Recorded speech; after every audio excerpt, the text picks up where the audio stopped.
guys, welcome back. Today we're going to be looking at Snikch, the Deathmaster of Clan Ashen, the one and only mass murderer who is honestly one of the strongest characters in the lore of Warhammer. He is essentially known to having killed everyone he wanted to kill and treating it as a toy. We'll be looking at his lore later on in my 60-second shorts video, but for now we'll be looking at his start, his abilities, and of course his strengths and weaknesses.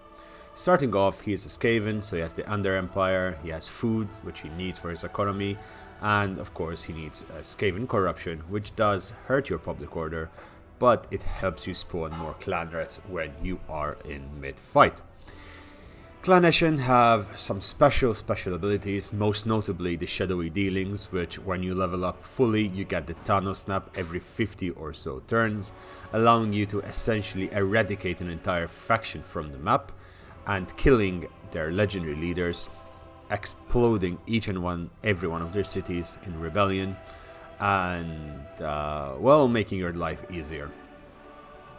The downside of this extreme power is recruitment is 200% for all non-Ashen unit armies, so anything that is not classed as Ashen, such as the basic units, the assassins, night runners, gutter runners, etc., you have to pay a lot more for, so your start is going to be quite slowed down.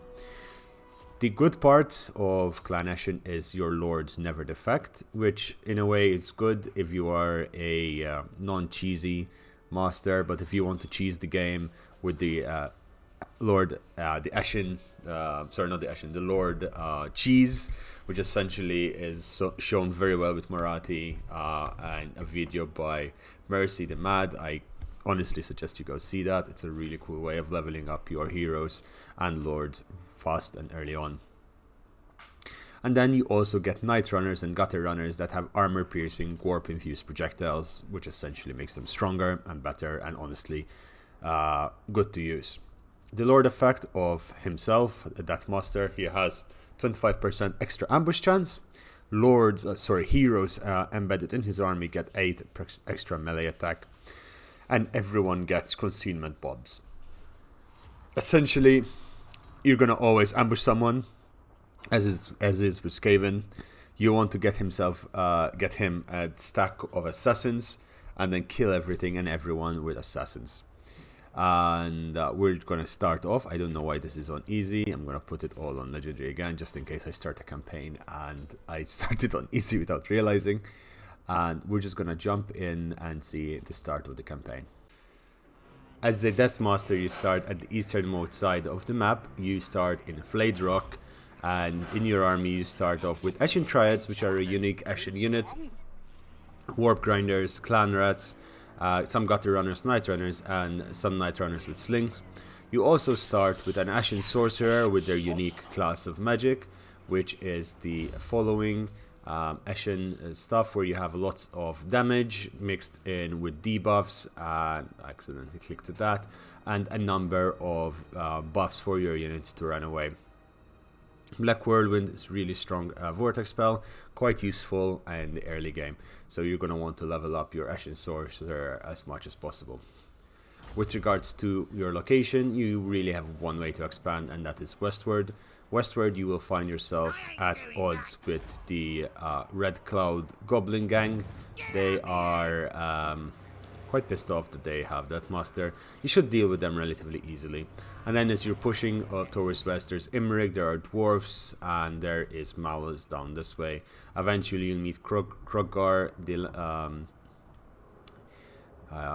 Queen Khalida, I almost forgot her name. There is Clan Moors and all of the other boys in the yard of the Badland Brawl. As a faction mechanic, you also, as we already said, have the food, and this is across all Skaven. With regards to the unique faction mechanic, you have the clan contracts. What are these? These are the Shadowy Dealings, which we spoke about. You have Ashen Actions, which you have stuff you can do. You basically click an action and click a lord to do it, and you do it. You need to pick one of these. Let's say you want to slash rations. You get to use 20 food, and it essentially gives you reset all your schemes up here, amongst other things. Eventually, the most powerful one is Plunge into Anarchy, which essentially, if you choose it, it kills the faction leader, causing them to be overthrown by rebels. Any army or settlement target of a faction becomes a rebel. It has a cooldown of 100 turns and a recovery time for Snikch for 5 turns. I thought it was 50 turns, but I was wrong there. So 100 turns to use that, and it doesn't cost anything more than 5 uses. Then the other thing you have is clan contracts. You can get favor with the different clans over here, and to do so you will get you better recruitment costs and other bonuses and buffs you get with each and every one of them. Most importantly, you get +4 to relation with each faction. If you do certain events and activities, you get public order reduction, research reduction, or food reduction, according to which one contract, which faction you piss off the most. And of course, this is different for every single faction, but such is the case. To do so, you need to use, again, your Deathmaster or any one of your lords and agents and heroes, and you put them in the contract and you send them off their merry way. The council is giving you contracts every so often, and then you'll be able to use these to do the events and the buffs that you get from these events. That said, this is a relatively easy campaign, mostly because you can take your time, expand slowly. Initially, you only have 3 factions that get to know you, so I would recommend taking your time, securing the region that you start off with, which is the Gnoblar country, and basically win till Big Parter and bunker down till you're at tier 4 or 5, and then kill Malus if you want in the process, and expand towards this way. Imric will be a pain to defeat at the start, but it shouldn't take you that much. High elves are very strong at the start. Then you're gonna have 2 major problems, which are the dwarves at Kazakarak up here, and you're gonna have Grimgor at Blackcrag down this way.